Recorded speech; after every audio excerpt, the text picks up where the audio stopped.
Chapter 21 Tunnels. The sun was setting as they finally arrived at the base of the massive island. They circled until they found one of the huge entrances that led inside into one of the main docking areas for sand ships. Within 100 feet they passed a magic barrier, and they gratefully opened the windows. For here, in the interior of the tunnels, it was always 72 degrees, day or night. They had kept the windows closed to stay cool while they crossed the flats, and it was getting a bit stuffy in the ship. The tunnel was lit with the interior lighting, and the glowing signs powered by magic directed them left or right, up or down. Their destination was up near the center of the island, so they followed the signs to the parking area closest to where they needed to go. Crystal City was a multi-level place carved into this island mountain. The lower and middle levels were mainly utilitarian tunnels, leading to where the cargo runners could offload or receive cargo and passengers. It was also the most practical way to get on and off the island, since there was no bridges or roads built into the sides of the massive rock, and no other way to get off the top except through the tunnels. Not many dared to go on foot in the sandship tunnels, as the roads there were not intended for carts and foot traffic. Each tunnel was designed for two-way traffic with emergency pit stop sites every so often, just in case the sandship had some kind of mechanical problem and needed to get out of the way until the help arrived. There were separate tunnels for foot and cart traffic on the mid-levels carefully placed alongside the sandship tunnels, where strict speed limits were placed on motor vehicles of all kinds for safety of the slower animal carts and people-powered vehicles. Higher up, both on the underground and surface roads above, sandships were prohibited. It was small vehicles and foot traffic only there. Johnny drove for a while as Aiko took a turn holding James. She sat in the passenger seat with Rosie and Gracie dozing on her lap. In one hand she held a small communication mirror, and she was talking with her son, telling him that she was coming, that she missed him, and looked forward to seeing him again. She often spoke to her son through the mirror over the past months, never out of contact with Nemaya for more than a day or two. Her son cheered and wanted to know when she would get there and began relaying the latest news. Was visiting with Grandma and Grandpa, and he had a new rat friend who was just barely old enough to be on her own, and she had no name because she wanted a human to name her, so she didn't pick one for herself, and he named her Baby, and she liked it, so now they were best friends forever, and she shared every good thing with him, and Uncle Noah had given him his very first set of hairpins, and helped him make a bun, and Daddy gave him a new pony and to ride, and he was teaching him how to care for her, and how to look after Baby. The excited chatter went on like that for the whole drive to the parking lot. Aiko smiled adoringly at her son as he held the mirror a little too close to his own face, making it distorted and a bit blurry. Yet his cheerful voice came in loud and clear, and Aiko didn't mind the pictured distortion. Goldie sat on Johnny's lap with her forepaws on the steering wheel and looked ahead to see out the windshield. She was laughing quietly at the boys' excited non-stop chatter, thinking he was so very cute and looked forward to meeting Baby. The rat child could use a mentor to give her lessons on the care of humans. Precious stood naked between her father and Aiko as she too continually watched the opposite traffic zoom by on the other side of the road, reading signs and watching where her daddy was taking them. Here was the place she wanted to be, with her family all at one big rock where she could just be herself. No bothersome clothes, no worries about being captured. Her family was safe, she was safe, life was good. It seemed to take forever, but finally Johnny was able to pull into the entrance of the massive docking and parking area reserved for sandships. Johnny pulled up to the toll booth and looked out to his open window. Nemaya still could be heard chattering away to his mother through the mirror. The boy hadn't quieted once ever since his mother had told him that she was coming. He even managed to get a shy, sand-colored rat to say one barely audible word in greeting to everyone in the Dune Lady before she clammed up. Then she climbed over his shoulder and hid behind her boy's back so only her head showed in the mirror. "Good evening," said the woman security guard cheerfully in the toll booth to Johnny. The plumpish woman wore the standard gray uniform of the island's police. Her frizzy brown hair was tied back in a loose ponytail. "Good evening to you too," Johnny replied as he smiled and cranked up the charm for her benefit. He was actually hoping to convince her to find them the best parking spot for both ships in the same area. There was a real possibility that the guard would have to insist that the two ships be parked on opposite ends of the lot, depending on what parking spaces were available. "Coming in for a cargo drop-off?" she asked as she grabbed her clipboard and made ready to look through the list of expected ships that hadn't come in yet. She was unfazed by the charming act. Her manner remained professionally friendly. Having seen it a million times before, she had gotten used to it and learned to ignore it. Johnny noticed the jaded response to his charms and switched off to just being politely friendly. "No, we're actually just visiting some family. My parents are the chieftains of the Dragon Clan," Johnny replied, hoping that the mention of high rank would help speed things along. He wanted to be parked before James woke up. "The Dragon Clan?" the woman asked with a thoughtful frown. She looked as if she almost remembered who he was referring to as she put down the clipboard she was holding, picked up another one and started flipping through it. "Ah, yes, I remember them now. They said to look for Jonathan Smith and his family. They said you would be riding the Dune Lady and the Obsidian Horse. They requested that I do my best to get you prime parking spots and promised me a nice tip if I did. Is that you?" "Yeah," Johnny confirmed, relieved that his parents had put in a good word for them ahead of time. Then he turned to Precious and asked, "Get our IDs out of the glove compartment, please." Precious moved carefully so she wouldn't bump into Aiko, aware that any sudden jostling might wake the baby. She knew that he would be hungry when he did wake up. Her father was embarrassed it would be him feeding the baby, and he didn't want anybody to know. For his sake, she tried real hard not to wake the baby. It took only a moment for her to find the right papers to hand over to her father so he could show the security guard. Fortunately, they knew about the security procedure and were able to plan ahead, placing Aiko's papers in with Johnny's so she wouldn't have to go back to her own ship to get them. Said the guard when she finally noticed the naked girl who had been standing just out of view. We usually prefer our visitors to wear clothes. She's a dragon. I'm not going to make her wear clothes. Johnny informed the guard as he passed her the ID papers. As the guard took their papers, he got his tired brain to work on his to-do list that he'd been putting together most of the way across the flats. His tone politely businesslike, he said to the guard, I really could use a double parking space in a place where we can easily catch a ride to the upper levels. We don't have any cargo to offload since we're only visiting. We could use a thorough cleaning and water tank flushing. We've been on the road for a while, and we're overdue for them. Oh, said the guard, taken aback by Johnny's bold statement that his daughter was not human. She blinked again as Precious turned her eyes from human to dragon, just to prove that Johnny wasn't lying.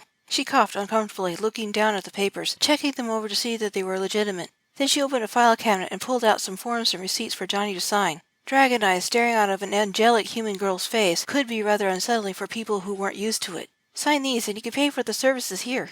Thanks, he replied as he took the papers and the fountain pen. Johnny noticed Precious staring at the guard with her yellow eyes and even smiling sweetly with a suggestion of fang. The showing off of her nature had shifted from proving that Johnny had been totally honest to playfully spooking the woman in the guard booth.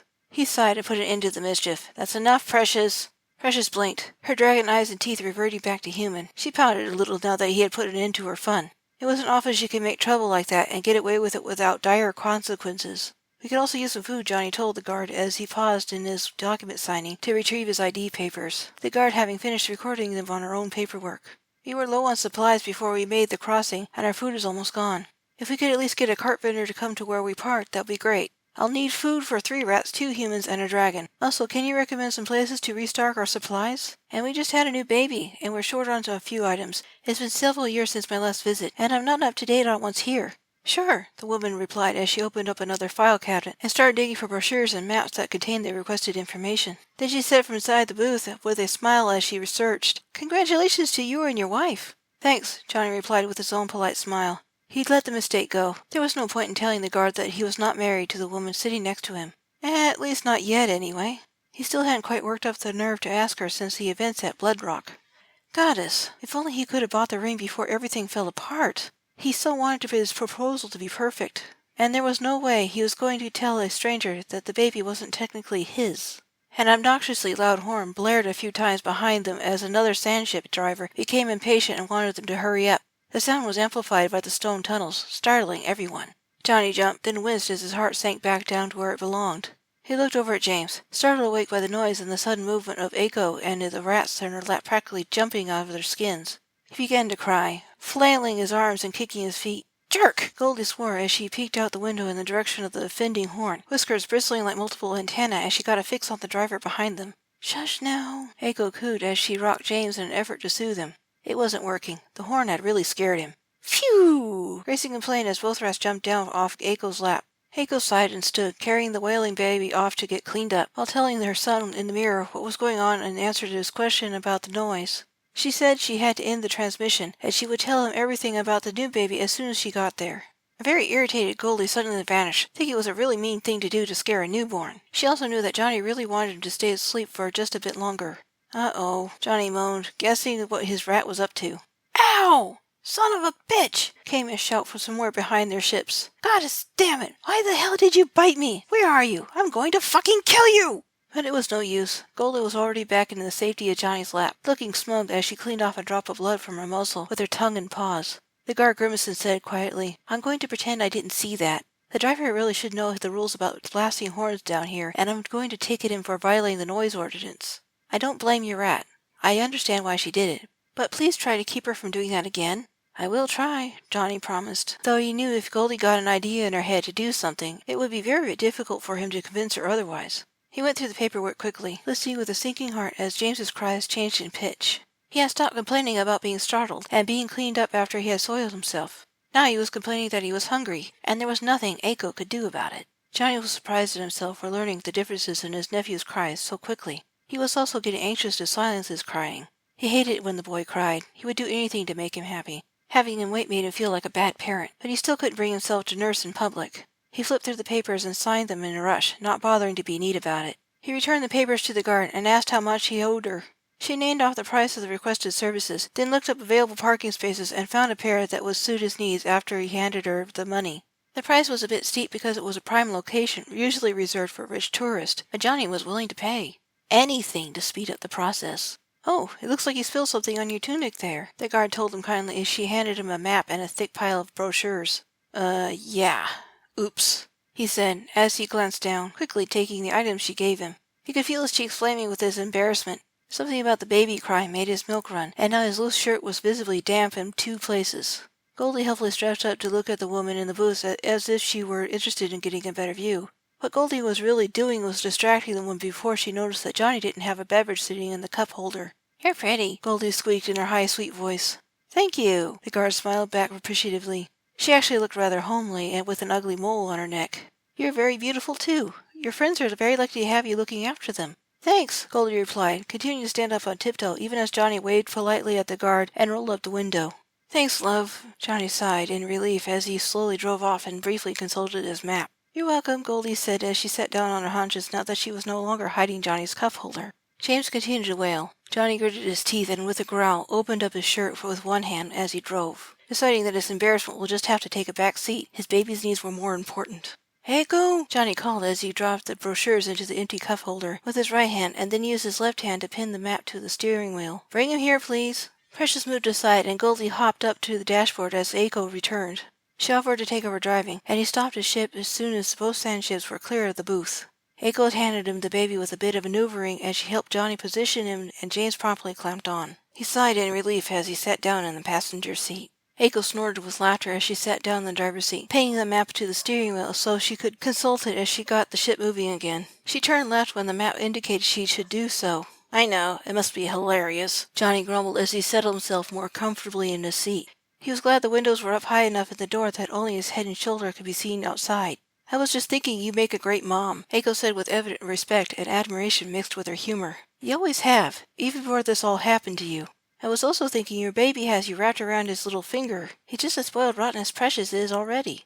"Oh," Johnny replied, mollified. Then after a moment's thought, he realized that she was right. Ever since he adopted Precious, he had to be both mother and father to her. The only instances he could take a break from taking on both roles was when he and Precious went home to visit Bronwyn. And Aiko admittedly was also right about James. All he had to do was cry, and he got what he wanted in a matter of seconds. It wasn't only Johnny who was at the baby's beck and call. The whole family orbited around his demands without complaint or a hint of jealous rivalry. Even the rest did their part when they could. It helped that he did his best to include Precious and Goldie so they didn't feel left out or ignored. A few minutes later, Aiko found the spaces where they were supposed to park. It was a prime location near several shops which were carved into the stone walls, and a dozen cart vendors plied their trade. She left with her 2 rats at her heels as soon as she got his ship parked, so she could unhitch hers and move it beside the dune lady. The spaces were generously sized, but they weren't designed to take 2 ships linked together. Johnny switched sides. James cried, then quieted as he found the other nipple. Johnny smiled lovingly at James, hummed a dragon lullaby, and gently stroked his round head, allowing himself a quiet moment with his baby. Dreams. He had a lot of them lately crossing the flats. They were disjointed and unclear, but some messages did get through. As soon as it was practical, they needed to visit the temple at the center of the island. He didn't know why, but it was important. He sighed. It was going to be a long night. Because of the harsh conditions of the flats, most of the places on the surface didn't come alive until well after sunset. Depending on the hour, residents and visitors went underground during the day and often slept through the hottest part. It was worth the trouble of switching to being mostly nocturnal. The views were spectacular, and it was when the temple opened its doors to the faithful to come and worship in the cool of the evening. There was a soft knock at the window.